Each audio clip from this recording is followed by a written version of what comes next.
Bonsoir les amis, comment vous allez? J'espère que tout se passe bien pour vous. Bon, je vais vous lire un chapitre de mon manuscrit. Bon, je me présente, je suis auteur de plusieurs romans. Et aujourd'hui, j'ai décidé de vous lire un chapitre entier d'un de mes manuscrits. Bon, je me mets à vous montrer. C'est celui-ci aujourd'hui que je vais vous lire un chapitre entier. Le roman Où la vie et le destin. Sous-titre La croisée du destin au bord des matrices. Bien sûr, je l'ai écrit. Nanda Diallo, édité par Onis Edison. Bon, vous douterez pas que ça me serait impossible de filmer et utiliser ce format rigide hardcover. Donc, je vais utiliser le bronzé. Le bronzé qui est en format plus petit. Bon, je débute la lecture directement comme ça. On ne va pas retarder à des détails. Bon, je pense que je vais commencer par le chapitre 1.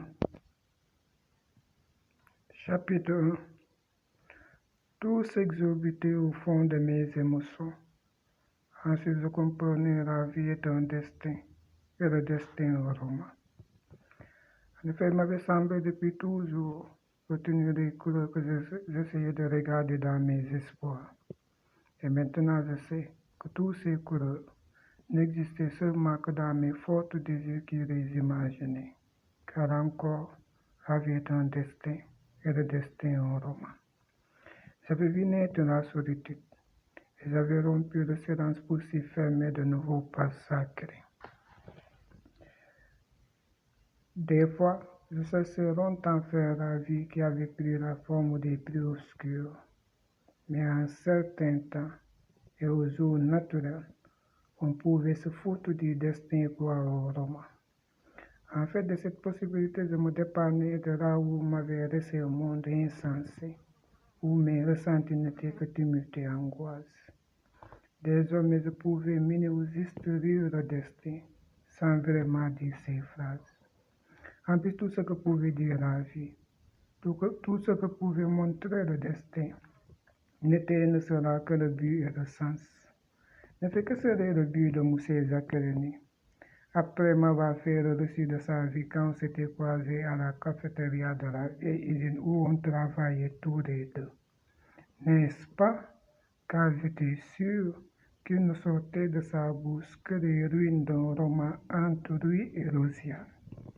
Quelle arrogance pouvait avoir Moussé Zakareni en se faisant croire à sa jeunesse qui était au-dessus des règles de la destinée. Il vécut un roman à un jour ancien. En effet, infortuné dans la vraie définition de l'infortune, oui. Même s'il réussissait à regarder sous les jupons des jeunes dames. N'empêche, il lui était obligé d'être condamné par la vie à aimer Rosiane pour toujours. En fait, la vie renie, et renie que son histoire n'existait que par sa peine. Mais pourtant réussissait à sentir sur sa voix son regret d'ignorer et sa tristesse d'aimer Rosiane. Aussi par cela, il était possible de dire que Moussé Zakareni auparavant qu'il put frayer un chemin entre les classes sociales, car peut-être il ne sut pas que la vie avait ses réalités et un roman pour le sens. Mais le destin renie et refuse qu'il trouvait imparfait ce que l'amour trouvait parfait pour Moussé Zakareni. Et ainsi de Rosiane, un roman des amours impossibles qui fut le but de la vie de Moussé Zakareni. Un roman ou la vie, quelle différence? En tout cas, le destin se mettait entre Moussé Zakareni et la jeune Rosiane. De nouveau, tout s'exorbitait dans mes émotions. Ainsi, je comprenais la tristesse du passé et les secrets des hommes. La vie aussi brillante de loin pour ceux qui l'ont vécu jadis avait laissé des souvenirs les plus sombres qui nous fermaient au secret qu'on ne pouvait nous pardonner car ils ne pouvaient se rectifier.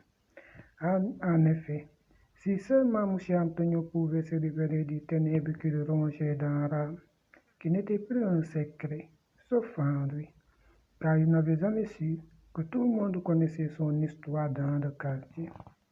Même moi, qui refusait d'adresser la parole parce que je lui devais 5 mois de loyer, savait qu'en voulant récupérer l'argent de l'assurance, avait lui-même mis le feu à sa boutique qui avait provoqué un incendie qui avait fait perdre à Madame Petroni sa maison et sa vie. Mais quand même tout le monde comprenait que c'était le destin des impôts qui pesait sur lui pour assurer la vie du gouvernement. Et même si Madame Petroni suffoqua dans sa chambre jusqu'à que mort s'ensuit, ce fut juste le début d'un roman policier pour M. Antonio qui fit la prison longtemps, en plus vivre la République et abattre le meurtrier. Tout le monde savait dans ce quartier que justice avait été rendue. Aussi, cela serait insensé de défendre M. Antonio qui était le meurtrier de Mme Petroni. Bien sûr, si dans la volonté la plus sûre, le but était de voir M. Antonio comme un assassin. En effet, la vie l'acceptait, ensuite exclamait la justice. Vive la justice, disait forcément le destin.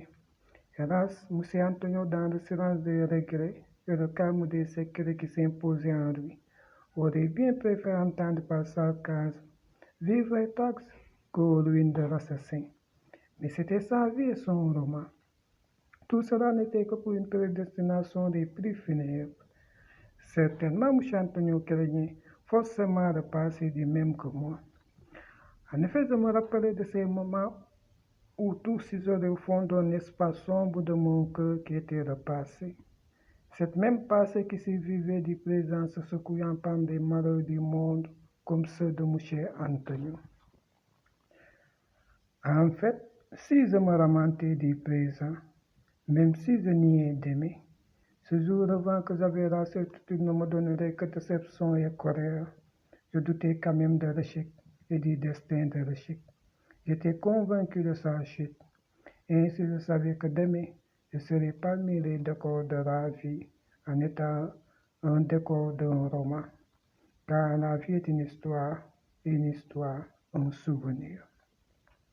Du coup, que dirait M. Kérini de cela? Lui qui parvenait à se réjouir de la pluie et de la bruit des gouttes qui résonnaient mélodieusement sur des pavés. En fait, il voyait depuis longtemps la vie encore rose, parce qu'elle était souvenir. Il ne devait pas quand même oublier qu'en réussissant à sentir la fraîcheur de l'été, il connut d'abord sa chaleur avant l'absence. En effet, la couleur qui l'habitait n'était que pour le retenir dans ses souvenirs. Aussi, il restait comme décor près de la fontaine avec des colombes qui avaient des histoires à raconter. Peut-être un jour, quand il sera remplacé par un autre climat, plus récent et plus moderne, ils diront qu'il fut des jours, que son âge fut le rappel et ses émotions les saisons. Longtemps, je n'avais cessé de me demander qui pourrait être pour M. Kérini, pour comprendre autant sur sa sagesse d'être toujours silencieux, comme le ciel qui ne tutoie personne. En effet, la jeunesse incertaine d'un avenir radieux lui avait conduit à la vieillesse unique. Qui pourrait devenir pour lui, lui qui restait assis aux limites de son histoire près des parcours de mon destin? Si je comprenais ses cris d'être le seul survivant de sa génération, qui désirait se confier à la nouveauté par le passé, je connaîtrais son histoire qui le rendait mystérieux, car la vie est un secret, un mystère. Cependant, passant sa vie inachevée qui lui donnait le charme d'une époque, je voyais brusquement le regret, lui qui semblait voir pourtant la vie en couleur. Mais avec lui, une autre chose me tracassait plus. En effet, pourquoi je ne réussissais pas à faire sa connaissance, pour lui dire par une langue qu'il pouvait comprendre que j'aimais sa petite fille. Pourtant, tout le monde savait dans cette ville qu'il n'y avait aucune logique à ce que je désirais faire. Même Dembo, que je détestais par son autorité parce qu'il était mon employeur, m'avait tellement prouvé que j'étais le chrétien qui lui faisait savoir qu'il ne pouvait être entouré dans sa vie que par des chrétiens. Il m'expliquait qu'il fallait d'abord dire à Juliana mes sentiments, car elle ne les avait jamais connus. Hélas, même par la vérité des mots, je ne pouvais la dire la beauté de l'aimer dans mon cœur. En plus, elle n'était pas comme tout le monde, et ces voitures de cette nuit qui l'éloignaient chaque fois de moi. Qu'est-ce qu'était ma crainte? Ce n'était que je ne pouvais être ses délires, car je regardais un monde sans lui, ce même monde qu'elle se remplissait de lui, parce que la vie est un espoir, et un espoir un rendement. Par contre, de M. Zaccarini, mon espoir était peu et le rendement incertain. En effet, je connaissais sa vie et les chemins qui menaient à sa maison. Je pouvais décrire des routes qui nous unissaient à eux, les odeurs des maisons qui nous laissaient le souvenir et des arbres qui nous empêchaient de voir le vide. La lune se mettait toujours au-dessus de leur toit, comme si c'était elle qui savait mieux brûler. Et je savais aussi lire la vie dans ce lumineux décor, tantôt triste, tantôt amoureux.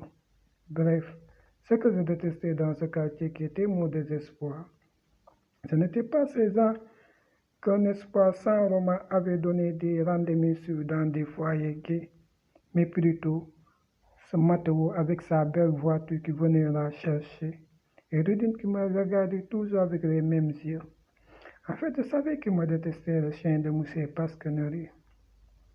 Et pourtant, je n'avais pas encore volé ce qui leur permettait d'avoir des visiteurs, car hier même, Mathéo m'avait demandé qu'est-ce que je foutais à tourner autour de sa gonzesse.